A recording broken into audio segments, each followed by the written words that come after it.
Hello everyone. Hey, I want to talk to you today about a certain characteristic that stands out in a person who pursues God-sized dreams over their life.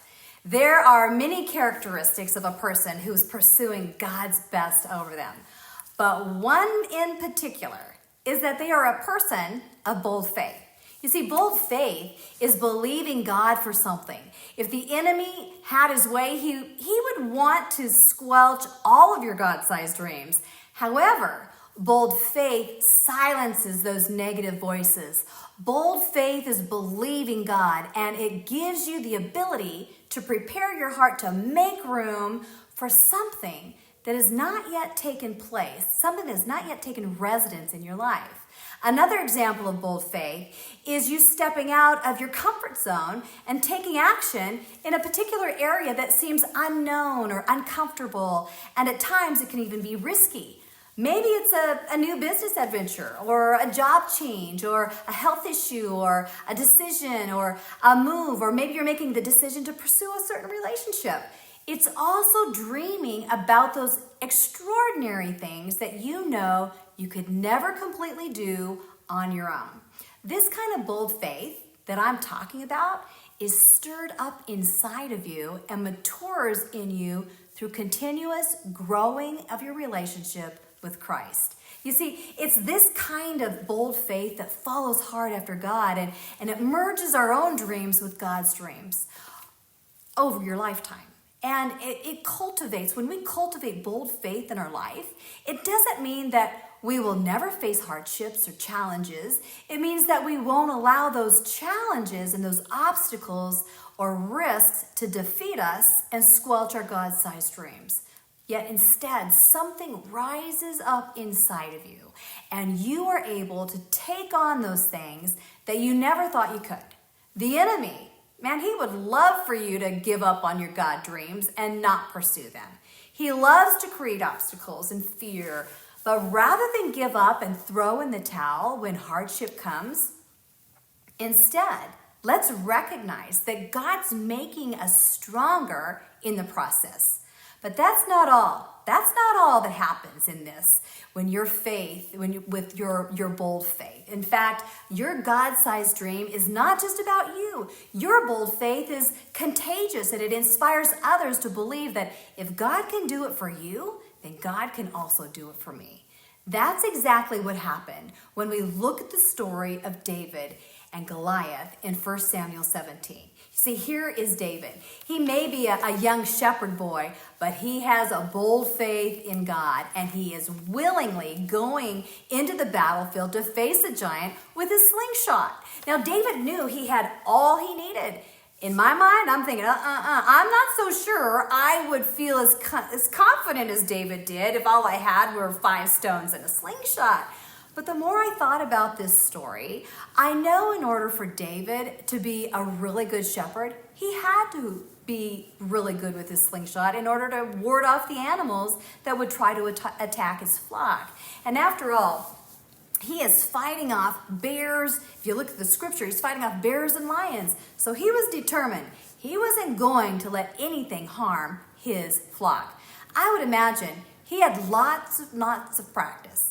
Not only was David confident with his slingshot, he knew he was spiritually equipped with the Lord Almighty to empower him with this job. Well, let's take a look at 1 Samuel 17:45, where it says that David, in 17:45, David said to the Philistines, "You come against me with sword and spear and javelin, but I come against you in the name of the Lord Almighty, the God of the armies of Israel, whom you have defiled." He goes on to say in 1 Samuel 17:48 and 50, as the Philistine moved closer to attack him, David ran quickly toward the battle line to meet him. Reaching into his bag and taking out a stone, he slung it and struck the Philistine on the forehead. The stone sank into his forehead, and he fell face down on the ground. So David triumphed over the Philistines with a sling and a stone. And then I love this. In verses 52 and 53, he says, "Then the men of Israel and Judah surged forward with a shout and pursued the Philistines to the entrance of Gath. When the Israelites returned from chasing the Philistines, they plundered their camp. Okay, when I read this scripture passage, I think to myself, all it takes is one person to step out in bold faith to stir up the faith of another person.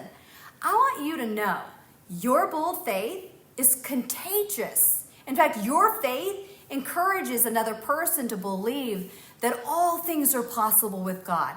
Your faith stirs another person's faith to believe for God-sized dreams.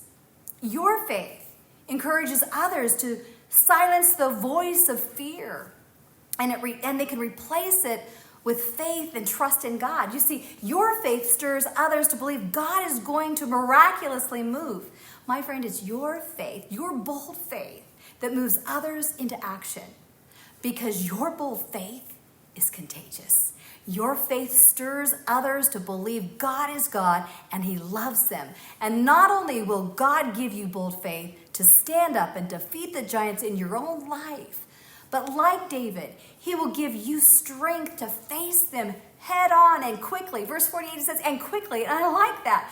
But I also know I could never feel equipped to face my giants and do it quickly if it were not for the power of the Holy Spirit that resides within me.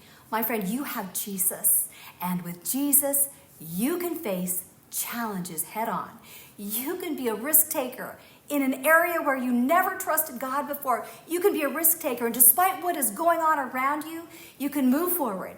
I want to encourage you to make a declaration today. Even if you don't feel like you have bold faith, begin to pray and ask God to stir up bold faith within you today. I encourage you, write it down on a yellow sticky or put it in your journal and talk to yourself. I talk to myself. I say things, Lord, today I am a person of bold faith, and my bold faith is contagious. My friend, you are what you say you are. You got to tell yourself, I am a person of bold faith. And when we have this kind of an attitude, our contagious, bold faith inspires others. And together, we will advance God's great kingdom. God bless you.